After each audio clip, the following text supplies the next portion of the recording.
relationships on the sidelines of the soccer field, at the hockey rink, at the dance competition, at the piano recital.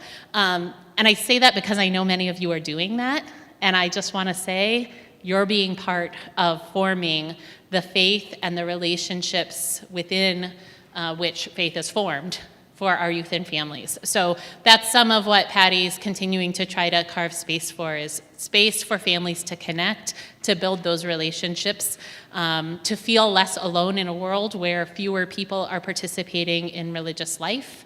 And you'll see that in our goal for the coming year, is that continued investment in doing, in meeting people where they are, which is not with a default of participating in church. Thanks. I'm going to just move ahead to building revitalization. This work has continued. You might be thinking, I thought Pastor Amy said that we were going to be taking action on the sanctuary refresh at our annual meeting this year, and I did. That was a huge goal that I have had, but we are continuing to not avoid the work, but to make sure that when we bring a final proposal to the congregation, it will be answering all of the questions that you have raised over the course of the year, and that it is a plan that takes into account the many different things that kind of have popped up in the conversation over the last couple of years, so that we are not continuing this conversation again and again and again, but when we come to a point of making some decisions, we'll be able to take action on them and then move forward. So with that in mind, the Sanctuary Refresh Committee has continued to meet over the summer and since the cottage meetings in June, and we are continuing to do some work to finalize a proposal that we will bring to the congregation. We're going to do some more work with the architect. Architectura is the firm that we've been working with. And so we're going to do a little bit more work to refine the plans that we showed in June, so that we take into account the feedback that we have heard. And so we'll be finishing that work and then bringing a really a three-dimensional rendition that will really show what the space would look like, what our space would look like, rather than asking people to imagine, well, if this was the seating, but it's our space, what would that look like? You will be able to see a three-dimensional rendering of that when we finally get to a proposal phase. So we're getting close. We are intent on getting this work done, but we want to make sure that we bring you a complete plan. And that has been the guidance of council. They really advised us to take a little more time if we needed to in order to bring a comprehensive plan to the congregation. So we're making sure that we do that. The other piece is we began the work, and we talked about this last year, of transitioning the back room off the narthex into a caregiver's room, and part of that work has been completed. The bathroom has been updated.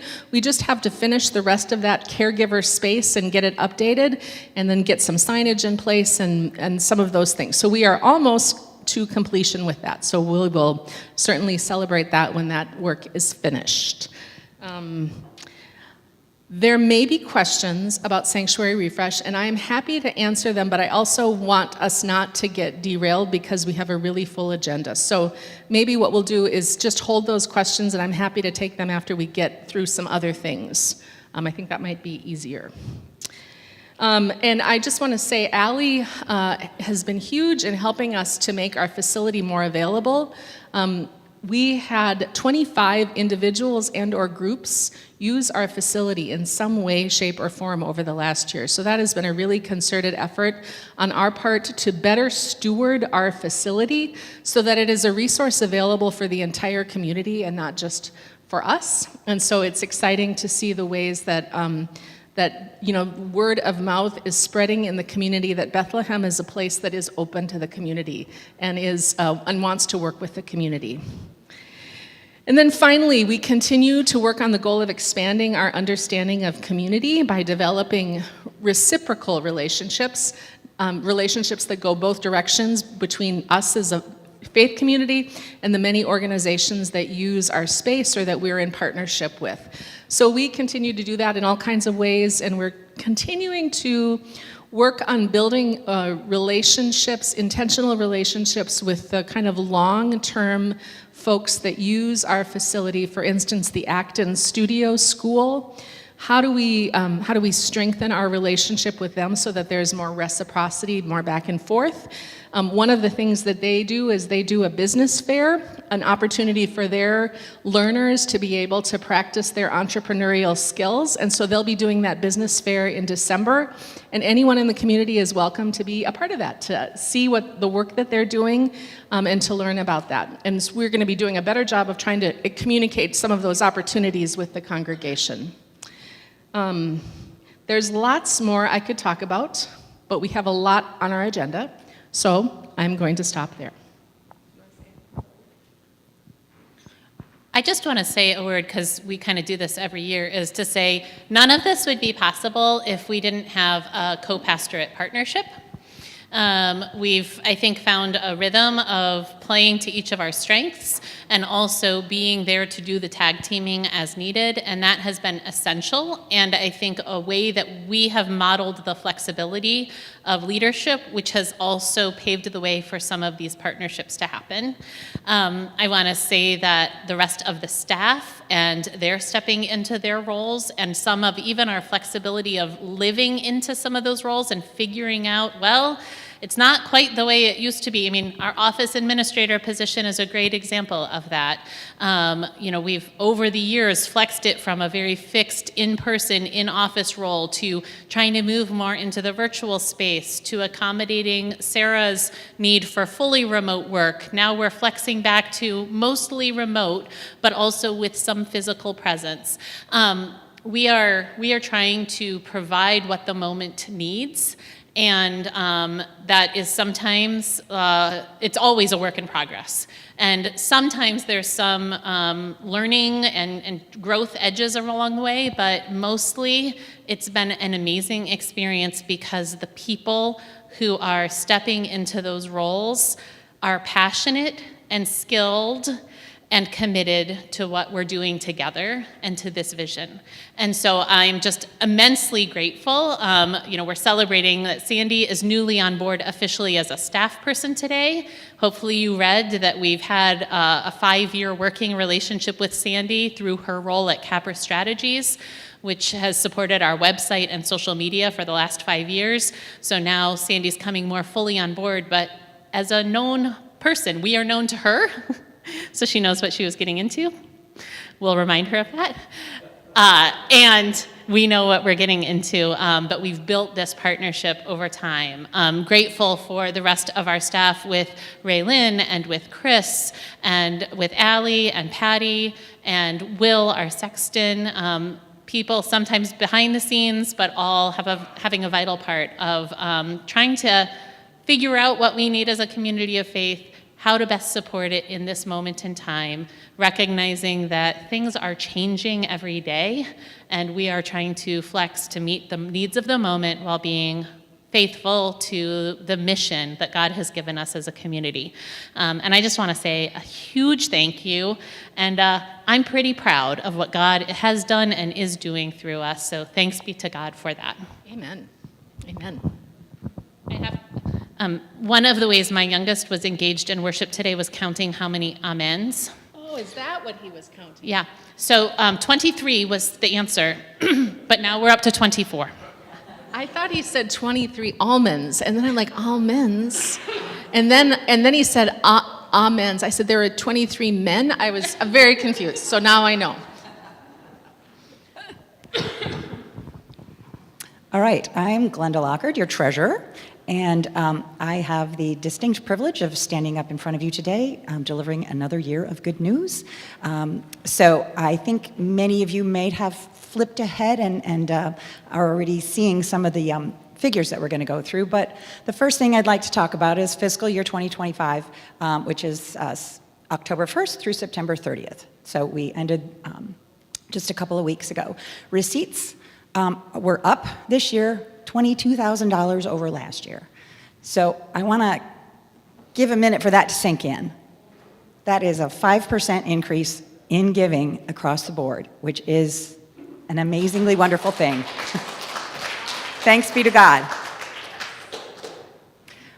So Every year we plan just the same as the previous year for giving. So the plan of last year of basically $425,000 is what was our actuals for last year, and so or the previous year, 2024, and so this past year was up to $447,000. I've consolidated some figures here so that the important ones are more in front. So the mission support, for the past few years, we have been consistent in giving 20% of our receipts to mission outside our walls, 14% through the Synod for the Greater Church, and 6% distributed through guidance of our Missions and Social Concerns Committee. So that's remained the same, and that's just a calculation based off of the actual giving numbers. Staffing for fiscal 2025, we spent less money, about $12,000 less than we had planned at the beginning of the year, primarily due to the turnover in the office manager position. It was vacant for some time. We had put money in for bookkeeping service or staff, and for various different reasons. That hadn't happened yet either, so that positive variance there is simply reflective of staff monies that were not spent. The property line, we had budgeted for $47,000 last year. We came in at $37,000. The reason behind that is we had several special projects. Pastor Amy mentioned the bathroom remodel. That was part of it. There was also, we were considering replacing some storm windows on the front two stained glass windows, as well as some like an attic access kind of stairs. And as well as design services for the sanctuary refresh. So we did the design services, we did the bathroom, but the front storm windows, Bob ran into some issues, and the attic stairs just didn't make it up on the to-do list. So that would be, and then there was a few minor pluses and minuses. But that basically accounts for that $10,000 that we did not spend in property as we had planned. And then I lumped all other, as you can see, 44,000 versus 44,000. So all of our other expenses, those being for worship and music, faith formation, all of the office and admin kind of things, all pretty much came in as a whole right around where we expected them to do. So our total spending, the congregation authorized $446,000. We only spent $428,000.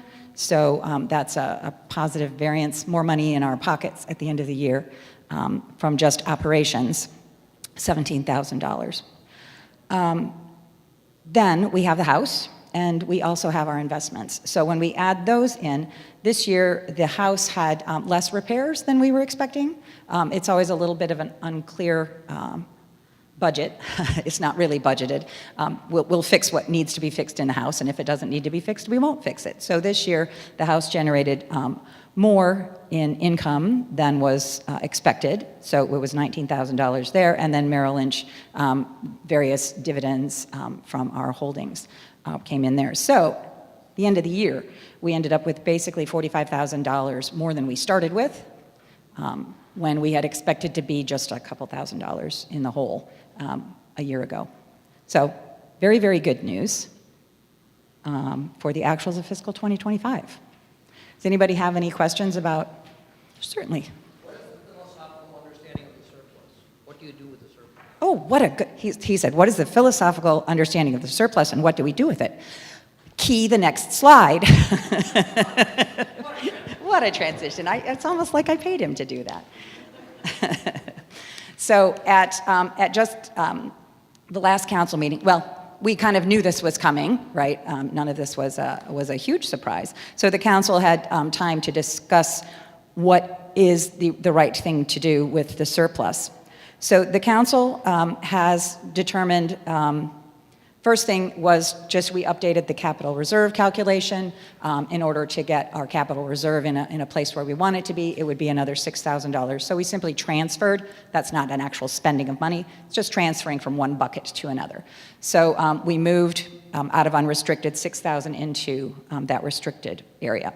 And then as Pastor Amy had talked about in terms of the building revitalization or the sanctuary refresh, the council has authorized the spending of $5,000 for an acoustic study. I don't think Amy maybe didn't mention that, but that's part of the work that the team is recommending, so that we have an understanding of the space and what music will sound like what music sounds like now and what it might be with the changes that they make. So that's $5,000, and then continuing the architectural design work, another $5,000 for that. And there will be some more money in next year's budget also for the continued architectural design stuff, which I will discuss when we get to the 2026 budget slide. So after accounting for that $16,000, it leaves $29,000 in positive. The council is recommending to the congregation that that be basically just in the bank for now. In the next year, we'll be presented with a proposal from the team for the sanctuary refresh. And at that point in time, we can talk about what shall we do with this excess? Should we use some of the excess from this year? And last year there was an excess as well, $15,000 last year that we said, let's just kind of put it in the bank, hold it for a while, we're gonna remember it's there. And so we're recommending that we do the same thing with this. So last year's 15, this year's 29, we're already at $34,000 that could be, depending upon what the congregation would want to do, be used to jumpstart that project.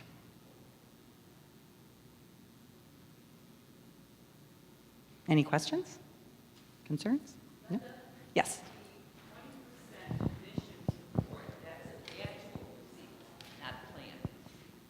Yes, so Judy's clarification was the 20%, that's actual, based on actual, not just plan, and yes, the answer is yes. So I work closely with the Missions and Social Concerns Committee. They'll put together a plan for a budgeted figure, and then at the end of the year, once we know the actuals, they have a whatever's, whatever that odd dollar amount is, then they identify who I should make that final distribution to. But yes, it's based on the actual percentage of the actual giving for the year. So if giving is higher, Yeah. Exactly, and the previous slide showed a $4,000, like we spent $4,000 more on that particular line item, and it was because we had more money. So we gave the synod and we distributed more of that. Okay, so the next slide. So everything I've talked about so far is just kind of like what has happened in the past year, the ins and outs of what happens. And this is simply, it's kind of an excerpt basically of a balance sheet. So at the end of the year, this is the amount of money that we have in the bank, kind of if you want to think of it that way.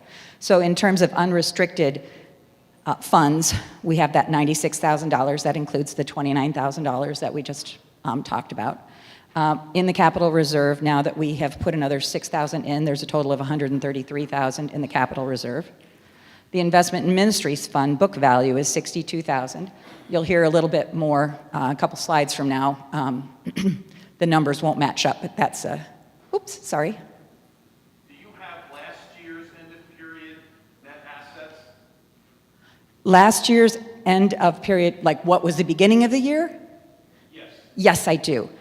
That is 67,000, hang on.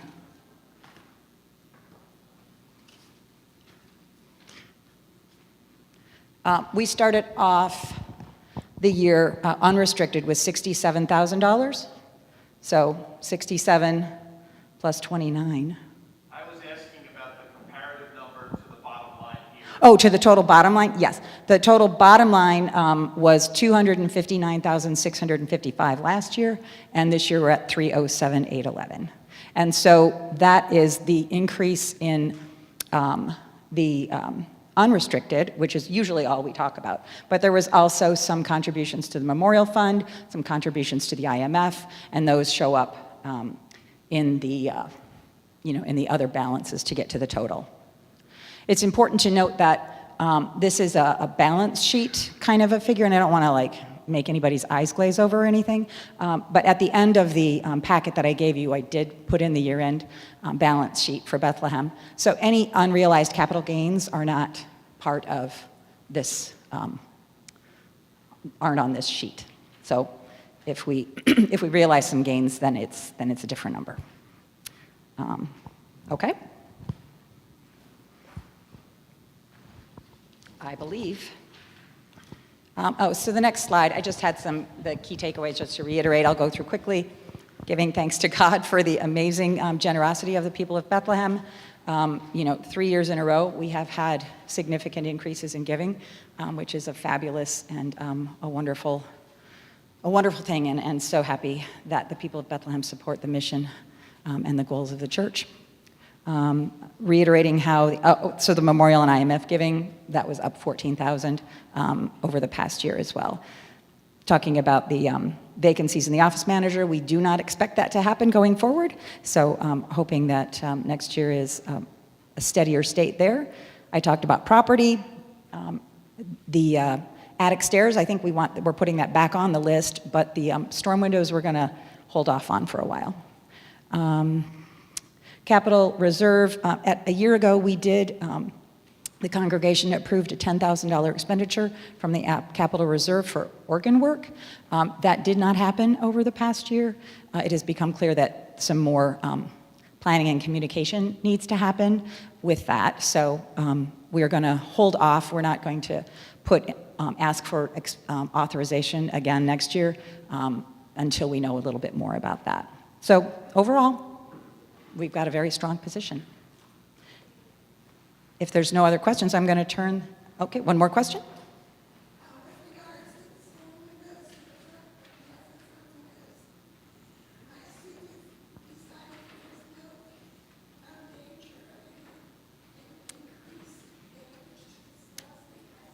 Okay, so the question was around the storm windows. Is there any danger of damage to the stained glass windows themselves? From what Bob has told me, the answer is no, absolutely not.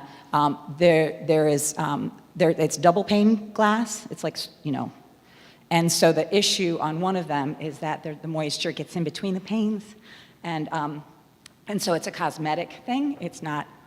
It's a cosmetic thing. It's not. There's no risk to the actual windows themselves.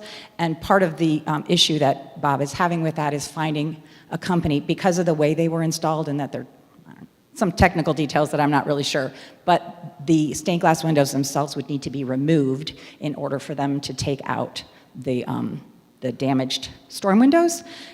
And for a cosmetic fix, Bob is understandably cautious on removing the stained glass windows and what would happen if we damaged one of the windows while they were being removed. So that's why he's kind of pushing it down the road. Does that make sense? Was there another question? A comment? Mm-hmm. In my previous congregation, when we replaced the stained glass, I asked the same question. What about protecting it? Because we just put plain pane glass outside of that. And the comment was, don't be afraid of an errant rock or brick going through your window. That's not what you worry about. You worry about acid rain. And that's what the windows protect you from. So we got a 200-year guarantee on our windows when we replaced them. So hopefully the same is true for Bethlehem. Oh, nice, very good. Yes, we have I don't think it's a 200-year guarantee, I'm not quite sure, but the windows that were up here, we did replace the storms on those when those windows were out. So that was the perfect opportunity to update that and make sure that they were more secure. Okay, Alan, I think you're up, right? Next slide, please. Yeah. Alan, our Finance Committee Chair. Good morning. For those of you that don't remember, my name is Alan Sleeman. I am the chair of the Finance Committee and the former treasurer. And I've been asked today to talk a little bit about something that the Finance Committee has been engaged in this year. Most of the stuff that we do is not something that rises to the level of importance or that needs to be reviewed with congregation, but this was different for us, so we thought we would share a little bit of the details. So earlier this year, the Finance Committee, with the involvement of the council, they asked us to, we have changed our portfolio, if you will. You don't usually think of Bethlehem as having a portfolio, but we do own some assets, and they are held at our Merrill Lynch account, which we've had for years and years and years. And what happened is over the last 10 plus years, some congregation members have donated appreciated stocks and mutual funds to Bethlehem. It's an incredibly tax-efficient way to donate to Bethlehem. If anyone wants to talk about it, see me afterwards. But these are assets that were valuable and had grown in their value, and they continue to do so. Since we did not need to immediately sell them to use the funds for day-to-day operations, we let them grow for a period of time. And that happened to the tune of like about $155,000 over the last 10 to 15 years. And we decided that the size of the account being up to $300,000 to $341,000, this deserves a little bit more professional management than just letting it roll. We'd had our success with letting it roll, but there's no point in pushing it.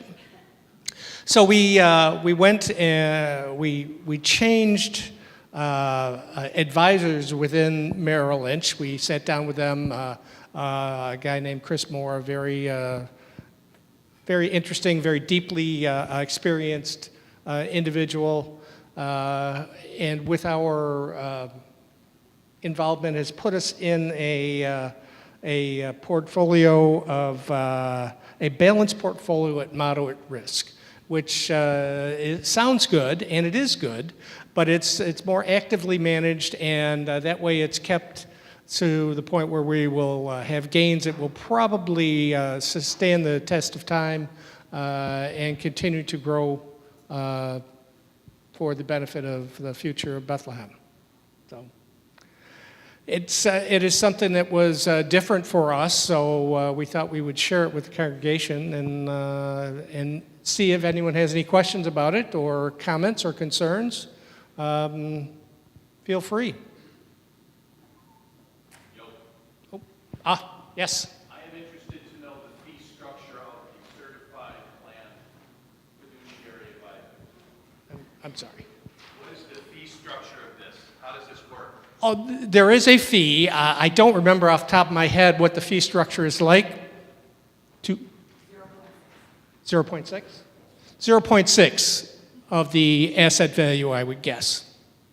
Yeah, per year.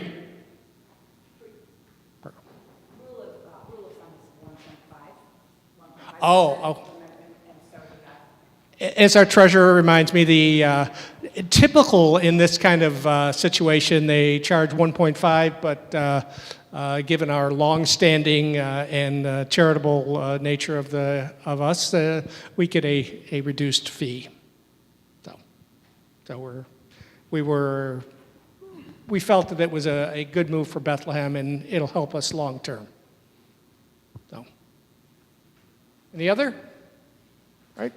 Thank you. Back to Glenda. Oh, I'm sorry. No, you're fine. Thank you, Alan. Any other questions on any of the things that we've just gone over? I think that was all of the things for 2025 year in review. A lot of information. All right. I'm going to have you go to the next slide then, Mike. Actually, one more ahead.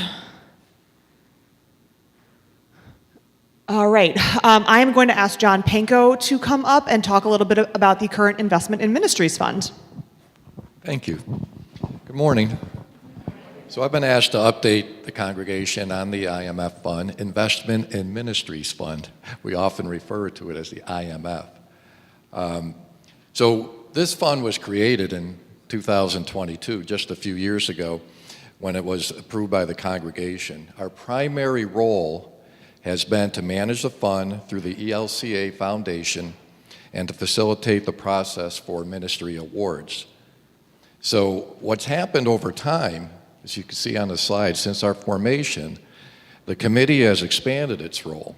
And now we're including providing education, resources, counsel for all forms of planned giving, not just the endowment fund.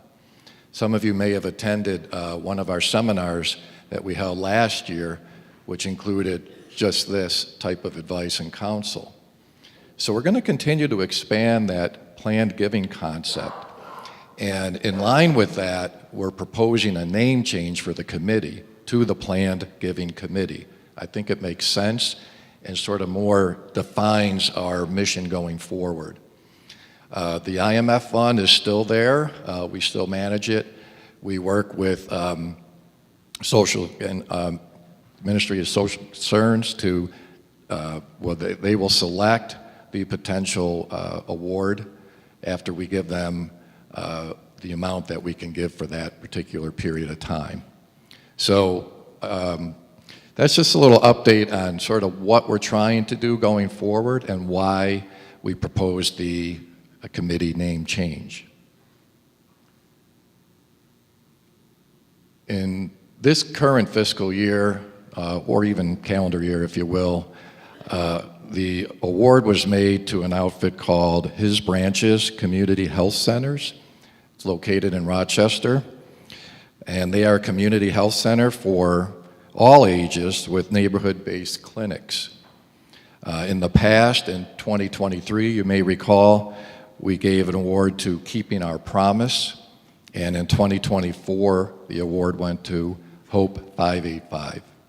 Very worthy missionary concerns for our community, and when these awards are made, they're done with a lot of deliberation, a lot of thought as to how we can best serve our community outside of the walls of Bethlehem. As of August 31st, the balance of the fund is now up to nearly $76,000. It's doing very well. We appreciate the donations. We've been fortunate with investment returns on this fund since we started, and it's in a healthy place to help us make awards in the future.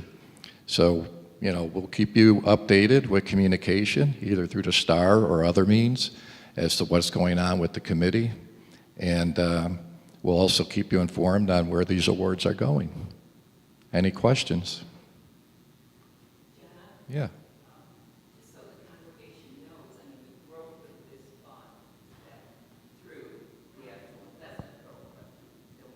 Absolutely.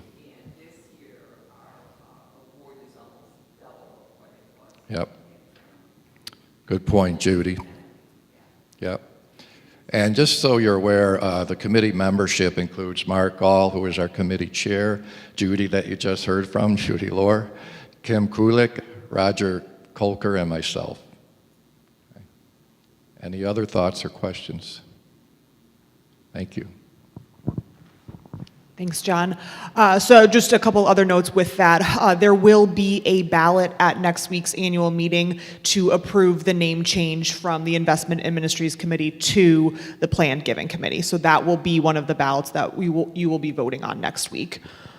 And then I think one more other comment quickly. Pastor Amy mentioned that she was going to be reaching out to people at His Branches to continue to develop a partnership, and that aligns with some of the goals that we have had for last year as well as going forward. So continuing to live into that on a regular basis.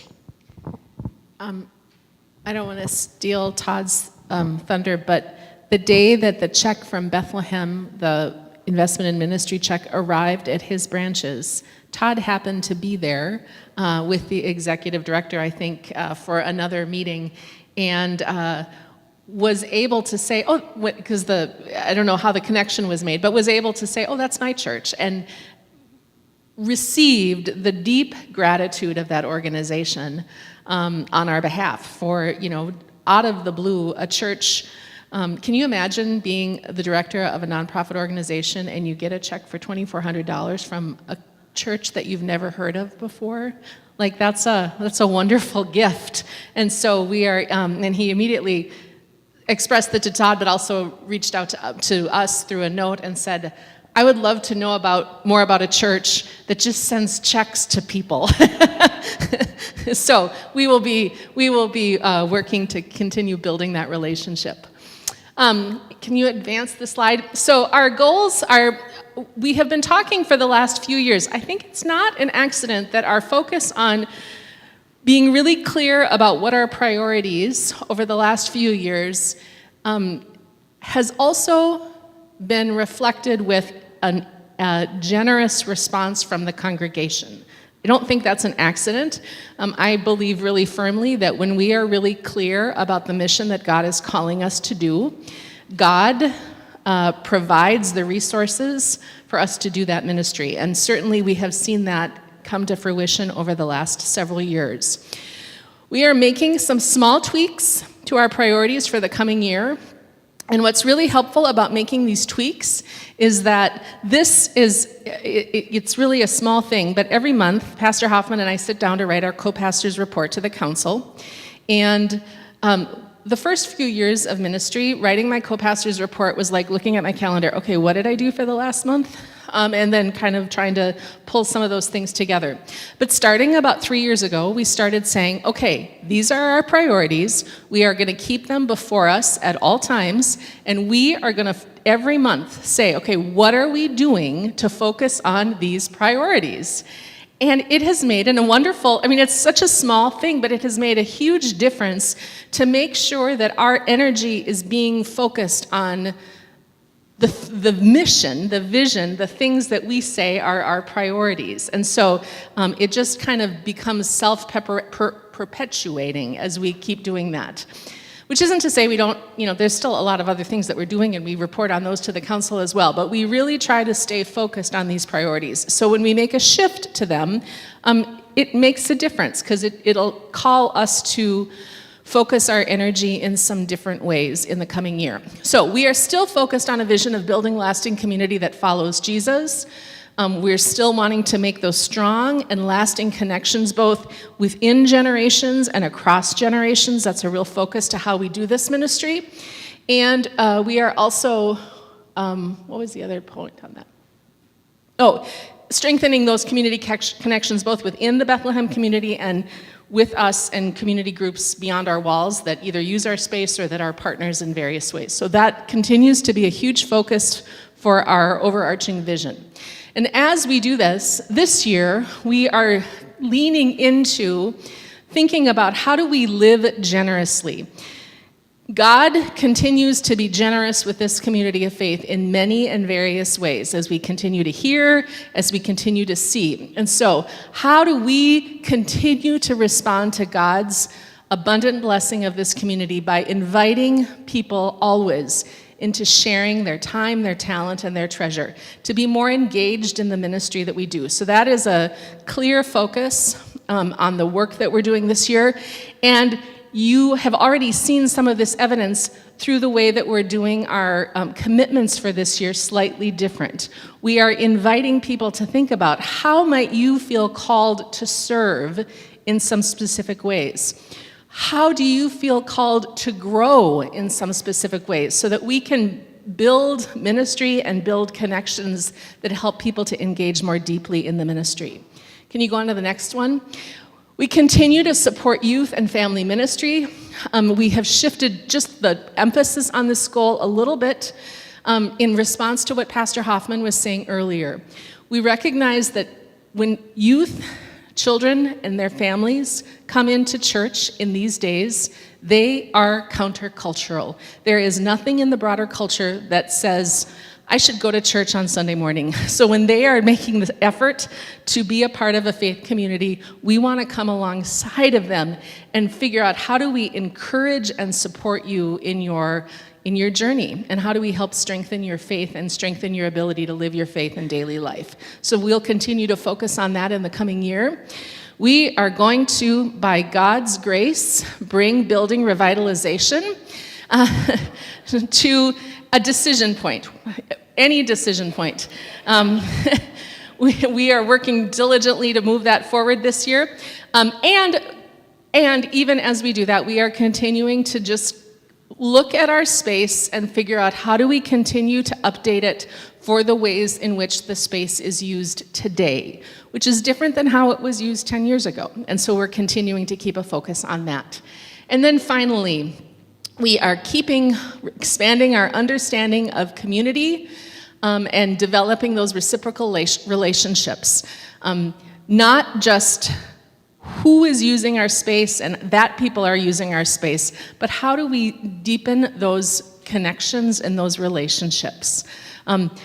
We all know that so much of the world is no longer connected to a community of faith. And so I really am starting to think about all of these people that use our space and all of these organizations that use our space. They are all part of our Bethlehem parish. And so how do we come alongside all of these groups in ways that's different than how we have in the past? And how do we provide support, encouragement, and when asked and when needed, pastoral support for those ministries as well? So those will be our priorities as we move forward for the coming year. Any questions? All right.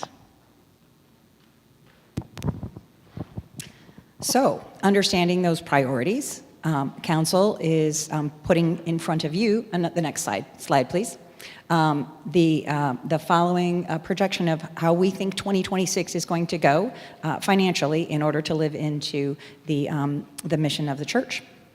So, as I've mentioned before, we normally just move over the expected receipts, the actuals, into the next column. So we're expecting receipts to be around $446,000 again. Off of that, we are making no change to our 20% mission support. In staffing, that number reflects, keep in mind, the $260,000 was less because we had openings.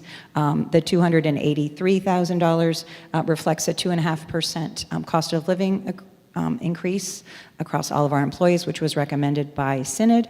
And then it also reflects the full year of the office administration position, which includes hours for bookkeeping. So I have a very personal interest in making sure that one happens this year. Property, we have a few extra projects in there. Basically, about $35,000 is what it takes to just, do the day-to-day around here. We're adding a couple thousand back for those attic stairs, which Bob still wants to do. $5,000 for more design work and for the sanctuary refresh architectural things. And then about $4,000 for stuff happens. Either special projects or repairs that are unexpected and that sort of thing. So that puts the property line item at $46,000. All of the others combined is basically just normal inflationary increases, insurances and stuff like that, utilities. Well, no utilities are in property, but all of the others are just slightly more. So that gets us to a total spending for operations of $465,000, which is a $19,000 deficit in simply operations only. So our Constitution requires that we tell you where we're going to get that money if it doesn't come in through offerings. So if it doesn't come in through offerings, we expect the House, there is no reason to believe that the House will not continue to provide steady income as well as our dividends from Merrill Lynch. So if those come in as expected, the year-end surplus we expect to be pretty much even, maybe a couple thousand ahead. So that's our expectation of what the year is going to look like. Any questions? So if you go to the next slide, this is what will be put up for vote next week at the annual meeting. Constitutionally, we only ask the congregation to authorize a certain level of spending.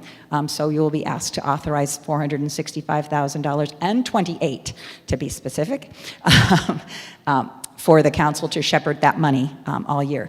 We break things down by category simply to let you know that we do put a lot of effort and thought into how we build that number, but the bottom line is really what you're going to be asked to approve next week. No more questions? You're welcome. Next slide. All right. Last topic for this morning, council nominees for next year.